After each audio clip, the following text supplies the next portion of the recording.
नमस्कार, आप सभी का रिनो स्टडी पॉइंट की ऑनलाइन यूट्यूब क्लास में स्वागत है। आज हम करने वाले हैं कक्षा 10 की प्रश्नावली 3.2 दो चर वाले रैखिक समीकरण युग्म में प्रश्न संख्या 6। इससे पहले कि इसके सभी प्रश्न हैं वो आपको प्ले लिस्ट में मिल जाएंगे। तो चलिए ज़्यादा देर नहीं करते हुए इसको शुरू करते हैं। एक रैखिक समीकरण 2x + 3y - 8 = 0 दी गई है। दो चरों में एक ऐसी और आपको रैखिक समीकरण लिखनी है ताकि जो युग्म होगा दूसरी समीकरण को शामिल करते हुए उसका ज्यामितीय निरूपण इस तरह का हो। इसमें 3 क्वेश्चन मिलेंगे आपको। पहला, प्रतिच्छेद करती हुई रेखाएं प्राप्त होना चाहिए। दूसरी जो कंडीशन वो उन्होंने दे रखी है समानांतर रेखाएं हो, और तीसरी कंडीशन है वो समपाती रेखाएं हो। तो चलिए शुरू करते हैं। प्रतिच्छेद करती रेखाएं ज्यामितीय निरूपण होना चाहिए। तो देखो दिया है अपने को, क्या दे रखा है, दिया है 2x + 3y - 8 = 0। ये समीकरण दे रखी है। इसके जैसी दूसरी समीकरण लिखनी है जिसका ज्यामितीय निरूपण कैसा होना चाहिए, प्रतिच्छेद करती हुई रेखाओं के जैसा होना चाहिए। तो देखें, तो जैसे देखो हम जानते हैं कि प्रतिच्छेद करती रेखाओं के लिए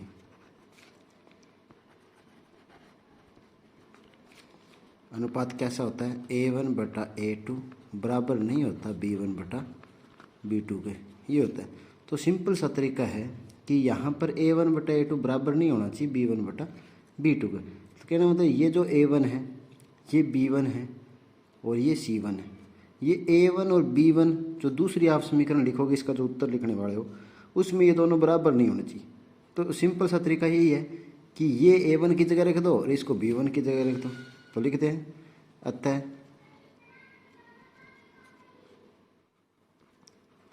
अन्य समीकरण क्या लिखेंगे, 2x है ना यहाँ पे, तो अपने यहाँ पे 3x कर देते हैं। 3x + 3y या यहाँ पे क्या कर देंगे 2y - 8 की जगह कुछ भी लिख दो आप, 7 लिख दो, 6 लिख दो, 4 लिख दो, बराबर 0। ये आपका आंसर हो जाएगा। कैसे हो जाएगा इसको आप समझ भी सकते हो। जैसे इसको लिखना नहीं, आपको वैसे ही समझाने के लिए बता रहा हूँ कि देखो समीकरण ए में A1 कितना है, 2 है, B1 कितना है, 3 है, और C1 कितना है -8। समीकरण 2 से देखो A2 कितना है, 3, B2 कितना है, 2, C2 कितना है -7। तो यहाँ से अनुपात करो, A1/A2 2/3, B1/B2 3/2। तो ये बराबर नहीं है ना, A1/A2 बराबर नहीं हो B1/B2 के। ये तो आपको निकालना था। यही तो उसने बोला था कि जो दी गई समीकरण है उसके जैसे की जैसी दूसरी समीकरण लिखनी है जिसका ज्यामितीय निरूपण, यानी ग्राफ पर इनको अगर आप निरूपित करें तो कैसा आना चाहिए ग्राफ, प्रतिच्छेद करती हुई रेखाएं आना चाहिए। वो इस तरह से आता है। अब करते हैं दूसरा है समानांतर रेखाओं के लिए। समानांतर रेखाएं ग्राफ पर प्राप्त हो। ग्राफ पर कैसे रेखा प्राप्त होनी चाहिए, समानांतर रेखाएं। तो इसके लिए क्या है, दिया गया समीकरण लिख लो। आपके दिया है, कौन सा समीकरण दे रखा है, 2x + 3y - 8 = 0। ये समीकरण दे रखा है। हम जानते हैं कि अब आपको पता है कि समानांतर रेखाएं ग्राफ पर प्राप्त होती है तो उस समीकरण युग्म के जो चर है उनके गुणांकों का अनुपात क्या होता है। तो A1/A2 बराबर होंगे B1/B2 के, परंतु ये बराबर नहीं होंगे C1/C2 के। ये अनुपात होना चाहिए।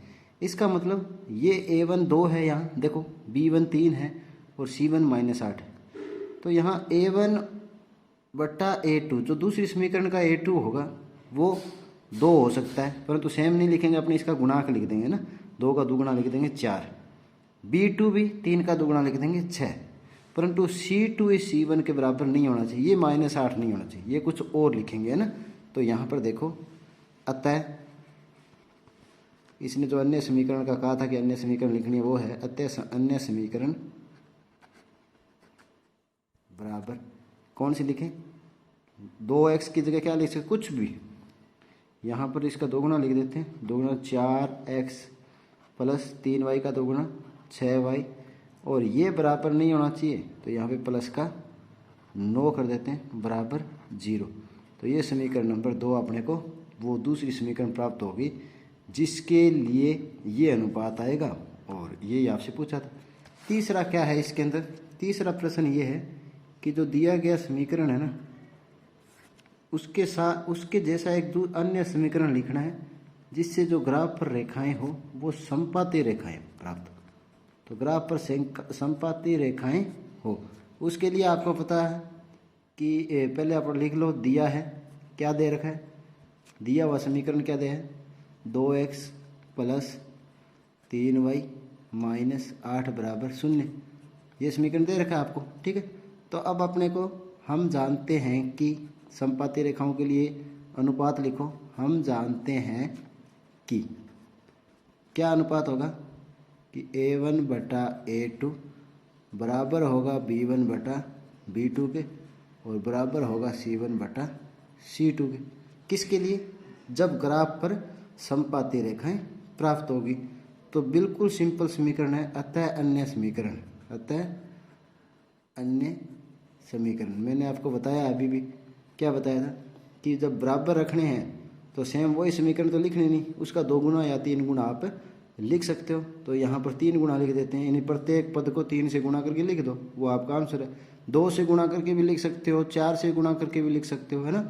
तो यहाँ मैं 3 से गुणा कर 6x प्लस इसको 3 से गुणा करें 9y माइनस 24 बराबर 0, ये आपका क्या हो जाएगा, आंसर हो जाएगा। इस तरह से इस प्रश्न को हल करना है। प्रश्न संख्या 6 बिल्कुल सिंपल तरीके से समझाने की कोशिश की है। उम्मीद करता हूँ कि आपको ये वीडियो फायदेमंद साबित होगा, समझ में भी आया होगा। तो आज के लिए इतना ही, थैंक यू, बाय।